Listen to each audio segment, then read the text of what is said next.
अब हम fifth division of plant kingdom जो है एंजियोस्पर्म्स, उसके बारे में देखेंगे। ये उनके कैरेक्टरिस्टिक्स ये है कि वो फ्लावरिंग प्लांट्स है।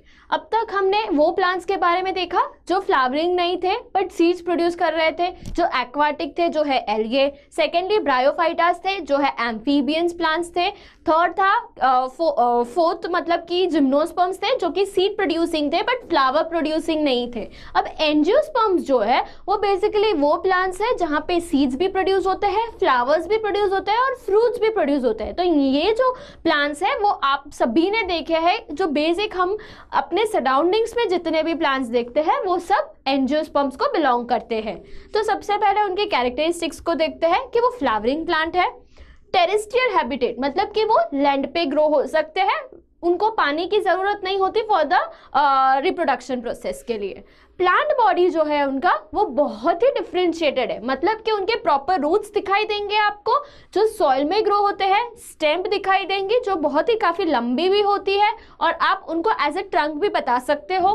फिर लीव्स देख सकते हो, फ्रूट्स ग्रो होते हैं, फ्लावर्स होते हैं और सीड्स होते हैं। यहाँ पे जो सीड्स है वो कवर्ड होते हैं, क्यों? किससे? फ्रूट से, मतलब जो फ्रूट सीड होता है वो फ्रूट के अंदर होता है तो वो कवर्ड हो गया, इसलिए वो नेकेड नहीं होता यहाँ पे। और एंजियो मतलब कि विजिबल होता है, एनक्लोज्ड होता है कि वो अंदर से है, किसी चीज के अंदर है। सीड्स जो है वो किसी चीज के अंदर है।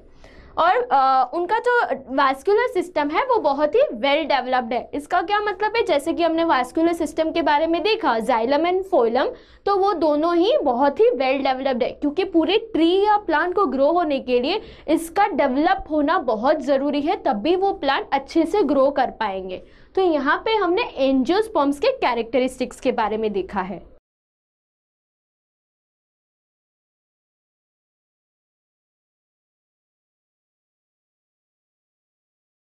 अब हम एंजियोस्पर्म के रिप्रोडक्शन मेथड को देखेंगे।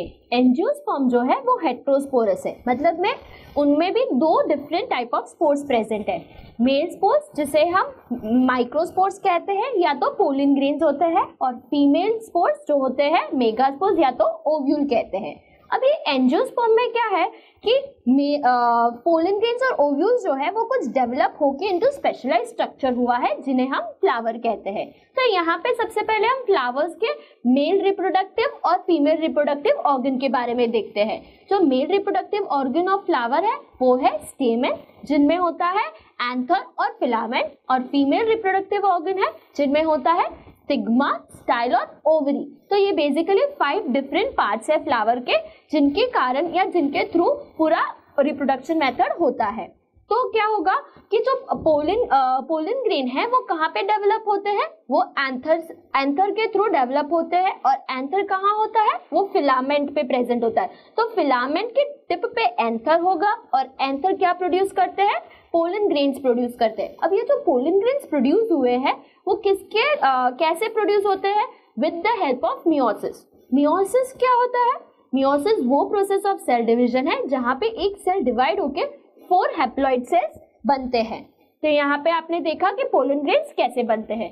अब जहाँ पे हम फीमेल ऑर्गन के बारे में बात करेंगे तो वहाँ पे हम देखेंगे कि कार्पेल में ओवरी प्रेजेंट है। ओवरी कैसे है कि ओवरी ओव्यूल को कवर कर रहे हैं, और ओवरी में क्या है कि वो रेड्यूस्ड फीमेल गैमेटोफाइट है जिन्हें हम एम्ब्रियो सेक कहते हैं। और ये एम्ब्रियो सेक भी with the help of meiosis क्या करते हैं?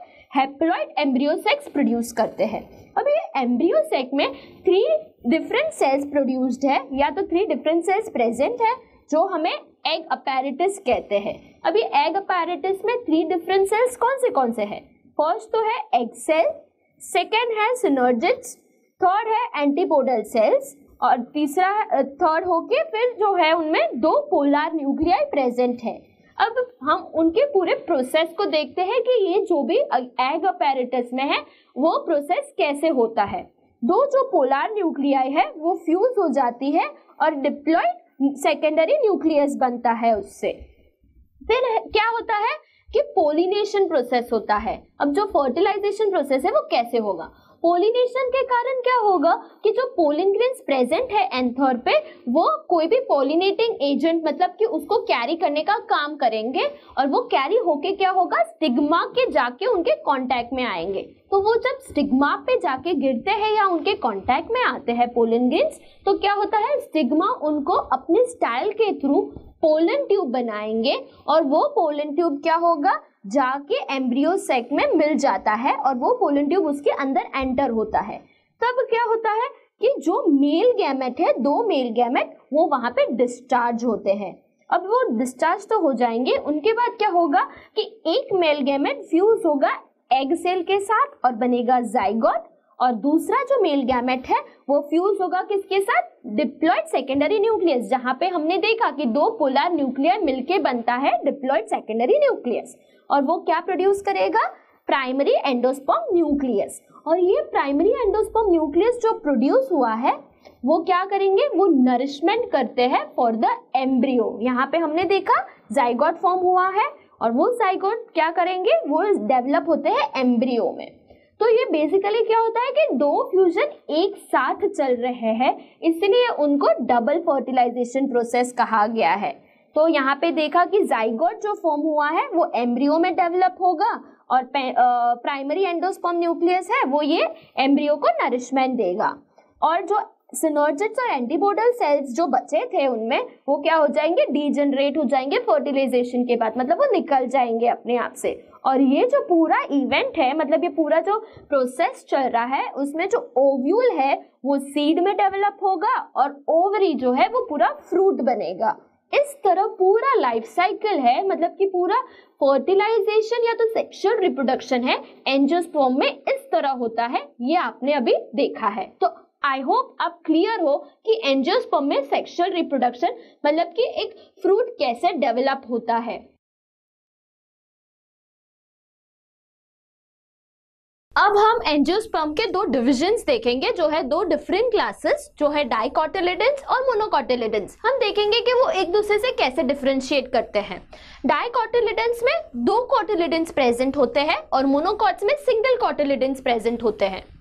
वो डाइकोटिलेडन टेप रूट सिस्टम में होते हैं, मतलब कि टेप रूट सिस्टम का मतलब मैंने आपको बताया कि जो रूट्स रेडिकल से डेवलप होते हैं उनको हम टेप रूट या ट्रू रूट कहते हैं और मोनोकोटिलेडन्स जो है वो एडवेंटिटियस रूट सिस्टम से डेवलप होते हैं, मतलब कि उनका जो रूट सिस्टम है वो अदर देन रेडिकल से जहां ग्रो होते हैं उनको एडवेंटिटियस रूट कहते हैं हम। फिर स्टेम जो है वो प्रोफ्यूजली ब्रांच है, मतलब कि उनके जो ब्रांचेस है वो बहुत ही घने घने हैं डाइकोटिलेडन्स में और मोनोकोटिलेडन्स में वो बहुत ही रेयरली ब्रांच है, उनमें बहुत कम ब्रांचेस होते हैं। फिर उनका जो फ्लावर सिमेट्री है वो कैसा है डाइकोटिलेडन में, टेट्रा या तो पेंटामरस सिमेट्री दिखाई देता है। टेट्रा मतलब कि 4, पेंटा मतलब कि 5, मतलब उनके जो फ्लावर्स के पेटल्स है वो 4 या 5 सिमेट्री में होते हैं। और मोनोकोटिलेडन्स में ट्राइमेरस है, मतलब कि 3 पेटल्स दिखाई देते हैं और उनका सिमेट्री ऐसा दिखता है। और डाइकोटिलेडन्स में सेकेंडरी ग्रोथ प्रेजेंट है। अब मैंने आपको बताया कि सेकेंडरी ग्रोथ कैम्बियम के कारण होता है, मतलब वो लेंथ में तो ग्रो होते हैं बट उनको विड्थ में भी ग्रोथ होना पड़ता है। तो यहाँ पे जो डाइकोटिलेडन प्लांट्स है उनमें वो होता है with the help of cambium, इसलिए सेकेंडरी ग्रोथ प्रेजेंट है। और वो मोनोकोटिलेडन में एब्सेंट है, कैम्बियम प्रेजेंट नहीं होता इसलिए सेकेंडरी ग्रोथ उनमें दिखाई नहीं देता। ऐसे ही कुछ एग्जाम्पल फॉर डाइकोटिलेडन है सनफ्लावर और मोनोकोटिलेडन के एग्जाम्पल है मेज। तो यहाँ पे हमने डाइकोटिलेडन और मोनोकोटिलेडन्स के बारे में देखा है और उनके डिफरेंशिएशन को भी देखा है कि वो एक दूसरे से कैसे अलग है।